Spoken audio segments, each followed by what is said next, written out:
kelis mėnesius aš dar Bolt. Grįždavau namo apie 9 vakaro pavargęs su skaudančiom rankom nuo motociklų. Kartais per dieną pravažiuodavau po 300-400 km, važiuodavau per lietų, per šaltį, per vėją, nes reikėjo uždirbti pinigų. O šį gegužį aš uždirbau beveik 1000 eurų sėdėdamas namuose ir rašydamas žinutę žmonėms. Taigi, man 17 metų ir šiame video papasakosiu, kaip realiai iki to atėjau. Ir viską pasakosiu taip, kaip viskas buvo iš tikrųjų. Tai aš esu Valdemaras Iršas, esu paprastas vaikinas iš Lietuvos. Neturėjau 1000 eurų banke, neturėjau kažkokių turtingų tėvų ir neturėjau kažkokio aiškaus plano, kaip viskas pavyks. Tiesiog buvau žmogus, kuris nebenorėjo visą gyvenimą pardavinėti savo laiko už fizinį darbą.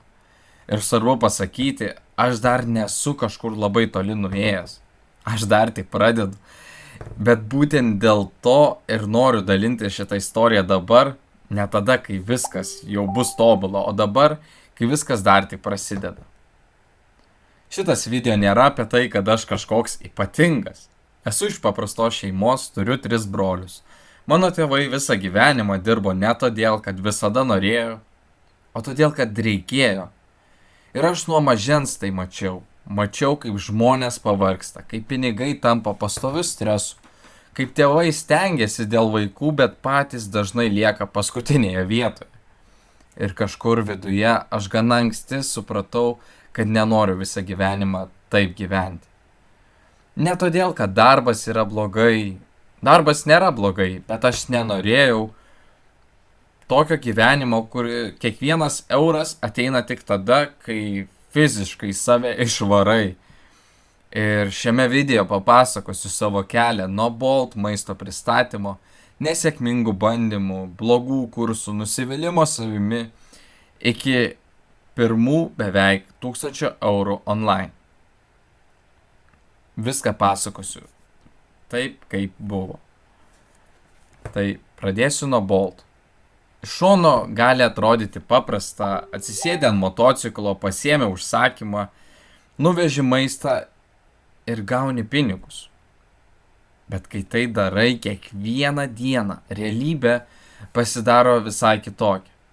Aš keldavausi apie 8 ar 9 ryto, išeidavau dirbti ir dažnai grįždavau tik apie 9. Visą dieną ant motociklo, kartais per dieną pravažiuodavau po 300 ar net 400 km. Vieną dieną, tai dar nieko. Atrodo normaliai, jo padirbau, bet kai tai kartojasi vėl ir vėl, kūnas pradeda jausti. Rankos pavargsta, nugara pavargsta, galva pavargsta, net motociklas pradėjo gesti nuo tokio intensyvaus važinėjimo. Ir sunkiausia buvo ne tik fiziškai, sunkiausia buvo morališkai. Nes tu supranti, kad pinigai ateina tik tada, kai važiuoji. Sustojai, pinigai sustojo. Susirgai, pinigai sustojo. Sugedo motociklas, irgi pinigai sustojo. Ir tada pradedi galvoti, ar čia yra tai, ką aš noriu daryti ilgai. Aš nesakau, kad Bolt yra blogai. Man davė tai pinigų, tai išmokė dirbti, tai parodė, kad ką reiškia atsakomybė. Bet tuo pačiu tai labai aiškiai parodė man kitą dalyką. Jeigu visą gyvenimą tik pardavinėsi savo laiką, labai greitai atsiremsi į lubas. Tuo metu aš uždirbdavau, bet pinigai greitai įsivaikščiodavo. Maistas, kuras, motociklo remontai, būtinos išlaidos. Ir dalį pinigų dar bandžiau investuoti į kursus, nes pagalvojau, kad gal ten rasiu kažką, kelią į kažką geresnio. Bet vieną dieną tiesiog sustojau ir savęs paklausiau. Jeigu taip gyvensiu dar 5 ar 10 metų, ar aš būsiu laimingas? Ir atsakymas buvo aiškus. Ne. Tada prasidėjo paieškos. Pradėjau ieškoti būdų, kaip uždirbti online. Kaip ir dauguma, pirmiausia pamačiau visokius dalykus internete. Dropshippingas, YouTube, online verslai, kursai, uždirbk iš namų. arba pakeis gyvenimą per 30 dienų. Ir kai tau 16 ar 17 metų, labai lengva užsikabinti. Nes tu nori tikėti, kad kažkur yra kelias. Aš bandžiau dropshippingą, nepavyko. Bandžiau YouTube, pradėjau, tada mečiau. Nebuvo aiškumo, ką darau. Nebuvo sistemos, nebuvo kažkokios kantrybės ir tiesiog neištempiau. Tada nusipirkau kursus. Ne vieną kartą, o 2 kartus. Ir abu kartus, tiesiai pasakysiu, jaučiausi apgautas. Gal kažkam tie kursai ir tiko, gal kažkam jie davė rezultatą, bet man jie nedavė to, ko tikėjausi. Buvo daug motyvacijos, daug gražių žodžių, daug pažadų, bet mažai realaus veiksmo. Mažai aiškumo, ką konkrečiai daryti šiandien, rytoj ir poryt. Po tų nesėkmių aš pradėjau nepasitikėti nei kitais, nei savimi. Ir čia yra dalis, apie kurią daug kas nekalba. Kai pabandai vieną kartą ir nepavyksta, jo, suprantu, skauda. Kai pabandai antrą kartą ir vėl nepavyksta, tikrai atsiranda viduj toks pyktis. Bet kai bandai kelis kartus, išleidi pinigus, laiką, energiją ir vis tiek nieko nesigauna, tada pradedi galvoti, gal problema esi tu. Gal tu per kvailas, gal tau tiesiog nelemta, gal online uždarbis yra tik kažkokiems kitiems žmonėms, bet ne tau.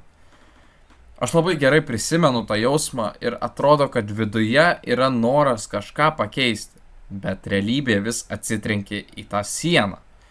Ir jeigu tu dabar esi tokioj vietoj, kur atrodo, kad jau bandėjai, bet niekas neveikia, aš labai gerai suprantu, ką tai reiškia, nes aš ten buvau. Tai jeigu esi kada nors bandęs kažką pradėti ir metei, parašyk komentarį. Man tikrai įdomu, ir kiek žmonių yra buvę tokioj pačioj vietoj. Tai kaip atradau appointment setting. Ir vienu metu aš išgirdau apie appointment setting ir jeigu paprastai paaiškinti, appointment setting yra tada, kai tu padedi verslui susisiekti su potencialiais klientais, pradėti pokalbį ir sutarti susitikimus arba skambučius. Tai nėra kažkoks stebuklas, tu nesi žmogus, kuris iškart uždaro didelius pardavimus. Dažniausiai tavo darbas yra pradėti pokalbį, palaikyti kontaktą, suprasti, ar žmogui aktualu ir jį nukreipti į kitą žingsnį. Bet iš pradžių aš galvojau, vėl tas pats, vėl kažkas online ir vėl kažkas žada pinigus, vėl galimai kursai. Ir po 2 blogų patirčių man jau buvo sunku tikėti, bet tada pamačiau Ato reklamą.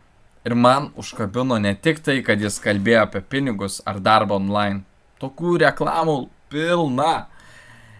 Mane labiau sustabdė tai, kad jis kalbėjo apie Dievą, apie bendruomenę, apie vertybės.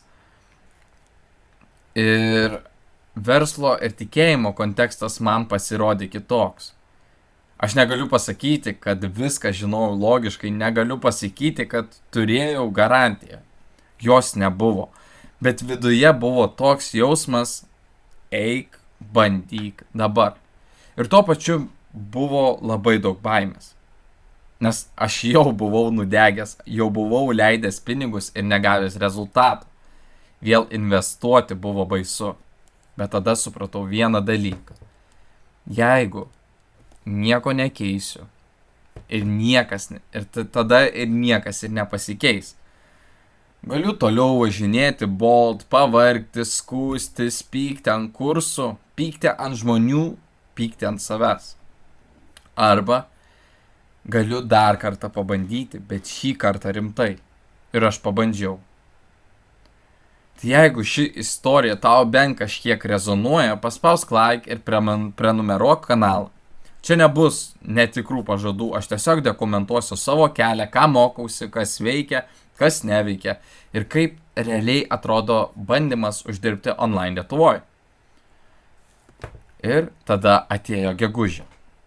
Aš pradėjau daryti veiksmus, rašyti žmonėms, mokytis, kaip pradėti pokalbį, kaip neskambėti kaip robotui, kaip suprasti, ar žmogui aktualu, kaip neprisirišti prie kiekvieno ne. Nes čia irgi svarbu pasakyti, tai nėra lengva. Nėra taip, kad parašei 3 žinutes ir pinigai nukrito. Yra daug ignoravimo, daug žmonių neatrašo, daug pokalbių niekur nenuveda. Kartais atrodo, kad darai darbą, bet rezultato taip ir nematai. Bet skirtumas buvo tas, kad šį kartą aš turėjau aiškesnę kryptį.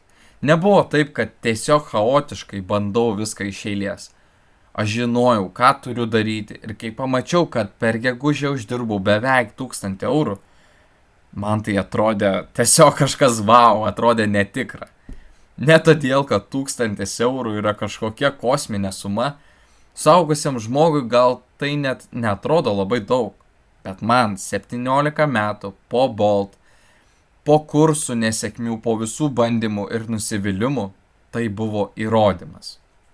Įrodymas, kad aš galiu uždirbti ne tik fiziškai dirbdamas. Įrodymas, kad galiu uždirbti iš įgūdžio. Įrodymas, kad online uždarbis man nėra tik kažkokia fantazija. Pirmą kartą pajutau, kad mano pajamos nebūtinai turi priklausyti tik nuo to, kiek kilometrų nuvažiuoju per dieną. Ir tada priėmiau sprendimą. Aš mečiau Bolt. Nes supratau, kad jeigu noriu augti, negaliu visos energijos atiduoti dalykui, iš kurio noriu išeiti. Tai ką aš iš viso šito išmokau? Pirmas dalykas. Parduoti savo laiką turi lubas. Kai dirbi tik už valandas arba už fizinį darbą, tavo pajamos labai greitai atsiremia į tai, kiek tavo kūnas gali atlaikyti. Tu gali dirbti daugiau, gali pavargti daugiau, gali važiuoti daugiau kilometrų, bet kažkur yra riba. Įgūdis veikia kitaip.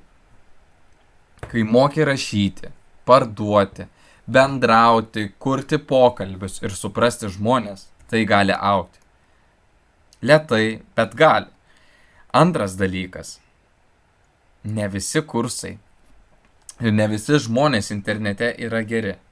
Čia reikia būti atsargiam. Aš pats nudegiau. Ir nenoriu apsimesti, kad internete visi nori tau padėti. Dalis žmonių tiesiog parduoda svajonę. Bet to pačiu nereikia dėl kelių blogų patirčių užsidaryti visam gyvenimui. Aš po blogų kursų galėjau pasakyti, viskas, daugiau niekada, bet tada nebūčiau turėjęs gegužės mėnesių. Trečias dalykas, kartais vidinis jausmas yra svarbus. Aš nesakau, kad reikia daryti kvailus sprendimus be jokios logikos. Ne. Bet kartais gyvenime būna momentai, kur tu viduje labai aiškiai jauti, kad turi žengti žingsnį. Ir man tas žingsnis apsimokėjo. Ketvirtas dalykas. 1000 eurų nėra pabaiga, tai tik pradžia. Aš nenoriu čia vaidinti, kad jau viską pasiekiau. Ne. Aš dar pačioj mažiausiai pradžioj. Dar daug ko nemoku, dar daug kartų suklysiu. Dar daug ką reikės išmokti, bet skirtumas tas, kad dabar aš jau žinau, jog tai įmanoma. Ne teoriškai, bet praktiškai. Tai tokia mano istorija.